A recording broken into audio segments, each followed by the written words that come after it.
আউলিয়া বাজারে প্রতিদিন কোটি টাকার লিচু কেনাবেচা হচ্ছে। জেলার সবচেয়ে বড় লিচুর হাট হিসেবেও পরিচিত এ বাজার। এ বাজারে প্রতিদিন ভোর 3:30 থেকে সকাল 8টা পর্যন্ত জমজমাট কেনাবেচা চলে। বাজারটিকে ঘিরে আশেপাশের গ্রামগুলো থেকে লিচু নিয়ে আসেন বাগান মালিক ও চাষিরা। এখানে পাটনায়, বোম্বে, চায়না 3, চায়না 2 ও এলাচি জাতের লিচুর ব্যাপক চাহিদা রয়েছে। সুস্বাদু ও মানসম্পন্ন হওয়ায় এই বাজার থেকে লিচু কিনে নিয়ে যাচ্ছেন দেশের বিভিন্ন জেলা থেকে আসা পাইকাররা। স্থানীয় ইজারাদার ও ব্যবসায়ীদের তথ্য অনুযায়ী প্রতিদিন এখানে প্রায় 70 থেকে 80 লাখ টাকার লিচু বিক্রি হয়। প্রতি হাজার পাটনায় লিচু 1.5 থেকে 2.5 এবং বোম্বে লিচু 2 থেকে 4 হাজার টাকায় বিক্রি হচ্ছে।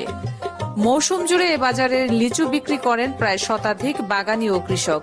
বাজারে লিচুর চাহিদা বেশ চড়া। উৎপাদন তুলনামূলকভাবে কম হলেও দাম ভালো পাওয়ায় খুশি চাষিরা।